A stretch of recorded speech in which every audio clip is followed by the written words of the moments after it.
ใช่ครับเนี่ย video बनना है वीडियो।อ๋อ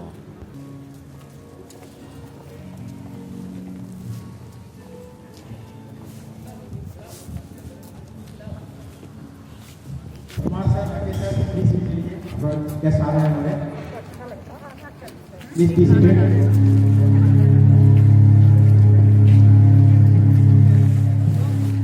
कुछ नशा तिरंगे की याद का है, कुछ नशा मातृभूमि की शान का है।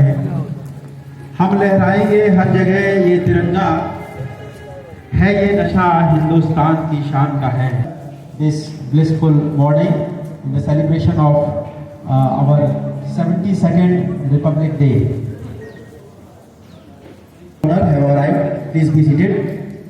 After unaccountable sacrifices of our freedom fighters, we got this independence on 15th August 1947 here and speak freely, saying thank you to such great freedom fighters is a very small thing, but I do salute them proudly. To all our great leaders who sacrificed their lives for this country, I, on behalf of my school, Kendriya Vidyalaya number 1, Harni Road, Baroda, and personal behalf, I wish you all our Bhavani to escort our chief guest and guest of honor to the flag post for the unfurling of the flag. I request everyone to stand in the places. We will start our national anthem. I request a few ladies to come and join for the national anthem. Madam, you can go ahead, please.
Adopt किया, इसको लागू किया, जब हमने इसको practical रूप में इसको लागू किया, वो 26 जनवरी 1950 था और वो दिन था कि हमारा देश प्रजातांत्रिक गणतंत्र घोषित हो गया।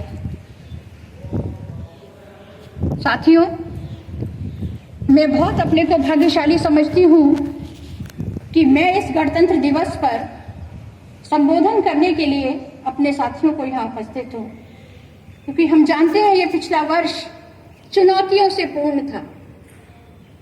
आज जो भी ये सरवाइव कर रहा है वो फॉर्चुनेट है इस रिपब्लिक डे को मनाने के लिए।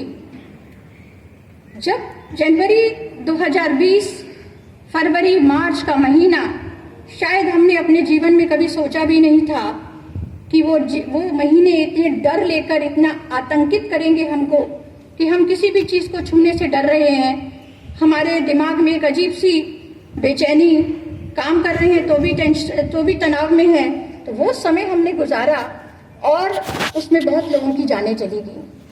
और हमारे जो फ्रंट वॉरियर्स थे, मतलब हमें इस साल ने बहुत कुछ सिखाया और सिखाने के साथ साथ हमने चुनौतियों को स्वीकार करके उसमें अपॉर्चुनिटीज भी ढूंढी। हमारे लिए सबसे बड़ी चुनौती, चूंकि हम शिक्षक हैं, मेडिकल स्टाफ की तो बात आप छोड़ ही दीजिए, उन्होंने तो शायद अपनी जानें भी दे दी और कभी पीछे नहीं हटे। ये एक समय था जब हम एकता के एक सूत्र में बंध गए, जो कि हमारे गणतंत्र की, जो हमारे संविधान की रिक्वायरमेंट है। ये समय था जब हम सब एकत्रित हो गए और हमने इस चुनौती को स्वीकार किया। चाहे वो हमारे फ्रंट वॉरियर थे, मेडिकल स्टाफ थे, बढ़ चढ़ के उन्होंने हिस्सा लिया और अपनी जानें भी दी। देखिए किसके लिए जान दी, सीमा पर हमारे जवान हमारे लिए जान देते हैं और यहाँ हमारे पास मेडिकल स्टाफ ने हमारे लिए जान दी। अब हमारी चुनौती हमारे ऊपर आती थी, हम शिक्षक हैं तो हमारे लिए भी कुछ चुनौतियां कम नहीं थी। बच्चों की पढ़ाई घर पर, हाँ, वी कैन नॉट इमेजिन, हम कभी सोच भी नहीं सकते कि बच्चा घर पे बैठ के पढ़ाई करेगा और घर पर बैठ के ही एग्जाम देगा। और वो हमारे सभी शिक्षक साथियों ने ऑनलाइन कैसे टीचिंग होती है वो सभी उसमें पारंगत हो गए। धीरे धीरे थोड़ा हेजिटेशन हुआ, उसके बाद सभी पारंगत हो गए और बच्चे भी इतने यूज्ड टू हो गए कि क्या कहें। और जो भी बच्चे पढ़ने में इंटरेस्टेड थे, रुचि रखते थे, उनके लिए घर पर भी पढ़ाई, मैं समझ सकती हूँ 80% हम उसमें सफल हुए। और कुछ लिमिटेशंस थी, जो बच्चे उन चीज़ों को अफोर्ड नहीं कर सकते थे, उनके लिए दिक्कत है। तो ये सब कहने का मेरा सिर्फ यही तात्पर्य है, अगर हम मिलजुल कर रहें तो हम किसी भी चुनौती को बहुत अच्छे से स्वीकार कर सकते हैं और उस चुनौती पर हम खरे उतर सकते हैं। आने वाले समय में मेरे अपने शिक्षकों से यही निवेदन है कि इसी तरह से हम अपने बच्चों में ये भाव पैदा कर दें। हमारा देश प्रगति के पथ पर अग्रसर हो रहा है। हमारे देश में देखिए आप, 2 वैक्सीन्स भी हमारे देश ने बना ली 1 साल के अंदर, जबकि वैक्सीन्स बहुत समय लगता है बनने में। और हम आज इस लायक हो गए कि हम दूसरे देशों को वो दे सके। हमारे देश ने ये भी काम करके दिया, इस चुनौतीपूर्ण समय में दूसरों की मदद भी की। तो ये बहुत सारी चीजें हैं जो कि हम कह सकते हैं कि हमारे भारत के डीएनए में है। अगर वो हमारे डीएनए में है तो हम चाहते हैं कि वो म्यूटेट ना हो और वो डीएनए हमारा सलामत रहे। उसको हम बहुत ज्यादा किसी भी बाहरी किसी भी शक्ति से उसको म्यूटेट ना करें, अपने डीएनए को बचा के रखें। तो मेरा सभी से यही निवेदन है कि आप सभी हमारे बच्चों को यही सिखाएं कि कुछ भी परिस्थिति हो जाए, दूसरे की मदद करनी है। एक ये जज्बा अगर हमारे मन में होगा तो हम बहुत कुछ कर सकते हैं। सिर्फ अपने बारे में ना सोचें, सिर्फ सेल्फ सेंटर्ड नहीं हो जाए, और बल्कि हमें पूरे देश के बारे में सोचें। हमारा देश विश्व गुरु बनने में कोई बहुत समय नहीं है। देखिए आने वाले समय में हमारा देश विश्व गुरु बन सकता है, लेकिन हम अपने छोटी छोटी जो हमारी समस्याएं हैं, छोटे छोटे जो हमारे मतभेद हैं, उनसे हम ऊपर निकल कर चलें तो देखिए हमारा देश विश्व गुरु बनने में बहुत समय नहीं लगेगा। मेरा छोटे बच्चों से इंटरेक्शन होता है, जो यंग युवा पीढ़ी है, और मैं समझती हूँ कि हमसे ज्यादा जागरूक है। हमसे ज्यादा वो सोचती है कि पानी बचाओ, सफाई नहीं हो रही है, हमसे ज्यादा कंसर्न है वो, यहाँ पर सफाई नहीं हो रही, ऐसा क्यों करते हैं, ये वैसा क्यों करते हैं। तो ये सीखते सीखते हमारे बच्चे बहुत जल्दी सीख सकते हैं और हमें उन्हें यही बात सिखानी है और हमें खुद भी रोल मॉडल बनना है। मैं बहुत ज्यादा अपेक्षाएं नहीं कर रही, ऐसा नहीं कि ये काम बहुत मुश्किल है, और हमें एज अ शिक्षक, एज अ टीचर, हमें वो सब देना चाहिए जो हमारे बच्चों की रिक्वायरमेंट है। और बच्चे बिल्कुल बहुत जल्दी सीखते हैं, बहुत जल्दी इमिटेट करते हैं, और वो हमसे ज़्यादा जागरूक हैं, ये मान के चलिए। हमें सिर्फ उन्हें एक मैसेज देना है और उनको थोड़ा आगे बढ़ाना है, उनको मोटिवेट करना है। जय हिंद, जय भारत।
मैं आप सबका हार्दिक अभिनंदन करता हूं, स्वागत करता हूं और प्रत्येक देशवासी को शुभकामनाएं देता हूं कि आज ये जो गणतंत्र दिवस है ये कोई ऐसे ही हमें नहीं मिल पड़ा। इसके पीछे कितने ही शहादतों का, शहीदों का बलिदान समाहित है। मैं अपनी कविता शुरू करूं उससे पहले एक शेर से आपका स्वागत करना चाहता हूं। जी नहीं सकता जीने की तमन्ना छोड़ दे, जी नहीं सकता जीने की तमन्ना छोड़ दे, बहते बहते जो ठहर जाए वो दरिया छोड़ दे। जी नहीं सकता जीने की तमन्ना छोड़ दे, बहते बहते जो ठहर जाए वो दरिया छोड़ दे। फूल था मैं मुझको कांटा बना के रख दिया और अब कांटे से कहते हो चुभना छोड़ दे। भारत माता की। और जैसा कि अरुण सर ने कहा कि स्वरचित कविता, लेकिन मैं अगर उससे पहले तिरंगा पढ़ दूं, मैंने मैडम से भी परमिशन ली थी कि तिरंगा देशभक्ति के हिसाब से है और इसे डॉक्टर विश्वास ने गाया था। और इसके पीछे एक बहुत बड़ी कहानी इसलिए है कि 2005 केंद्रीय विद्यालय संगठन में पहली बार हमारे चरण पड़े थे लेह की वादियों में। राम प्रसाद बिस्मिल और अशफाकुल्लाह खां को एक मंच पर खड़े करने वाली ये कविता, हिंदू मुस्लिम की एकता लाने वाली ये कविता 2005 में कुछ कवियों को आर्मी का एक ड्राइवर यानी कि सदाउल्लाह खान जब लेकर के जा रहा था लेह की वादियों से होकर के, तो अपना एक कपड़ा बिछा करके वो अजान पढ़ने लगे। तो डॉक्टर विश्वास जब अजान पूरी हो गई तो विश्वास ने उनसे पूछा कि मौलाना साहब इस भोजन में क्या मांगते हो, यहाँ तो बर्फ ही बर्फ है। वो हिंदुस्तानी बेटे ने जो उस कवि को कहा, उस भारत के सपूत ने जो उस कवि को कहा, जो गद्य में जो उसने गद्य में कहा उसे पद्य में मैं सुनाने जा रहा हूँ। कहते हैं कि गद्दार की कोई जात नहीं होती, गद्दार का कोई धर्म नहीं होता और सपूत की कोई जात नहीं होती। तो मैं आपके सामने प्रस्तुत करता हूँ। वैसे तो आज रसायन विज्ञान और बायोलॉजी का परचम है राजव्यास हमारे सामने अभी जुड़ा, पिछले 15 दिन पहले इसका यहाँ एडमिशन हुआ है। हम इसका स्वागत करते हैं, बहुत अच्छा लड़का है, क्लास में बहुत ही। और मैम ने जैसे भी कहा था कि इंटरेक्ट करती है पानी बचाओ वगैरह के लिए, उस पर भी मैं खैर चर्चा करूंगा। पहले मैं अपनी कविता प्रस्तुत करता हूं सर। ओके। दौलत ना अता करना मौला, शायद आपने सुनी होगी कि दौलत न अता करना मौला, अता होना यानी कि देना, शोहरत न अता करना मौला। क्या मांग रहा है जरा झूम के रात देना, खामोशी तोड़े। दौलत न अता करना मौला, शोहरत न अता करना मौला, बस इतना अता करना चाहे, बस इतना अता करना चाहे, जन्नत न अता करना मौला। समय वतन की लौ पर, समय वतन की लौ पर, जब कुर्बान पतंगा हो, होठों पर गंगा हो, हाथों में तिरंगा हो, होठों पर गंगा हो, हाथों में तिरंगा हो, होठों पर गंगा हो, हाथों में तिरंगा हो। और दूसरा देखिएगा। बस एक सदाई सुने सदा बर्फीली मस्त हवाओं में, बस एक सदाई सुने सदा बर्फीली मस्त हवाओं में, बस एक दुआई उठे सदा जलते तपते शहराओं में, बस एक दुआई उठे सदा जलते तपते शहराओं में। जीते जी इसका मान रखे, मर कर मर्यादा याद रखे, जीते जी इसका मान रखे, मर कर मर्यादा याद रखे। हम रहे कभी ना रहे मगर, हम रहे कभी ना रहे मगर, इसकी सज धज आबाद रहे। ए परवरदिगार लेकर पुकार, मैं तेरे द्वार पर कहता हूँ क्या। ए परवरदिगार लेकर पुकार, मैं तेरे द्वार पर कहता हूँ। होठों पर गंगा हो, हाथों में तिरंगा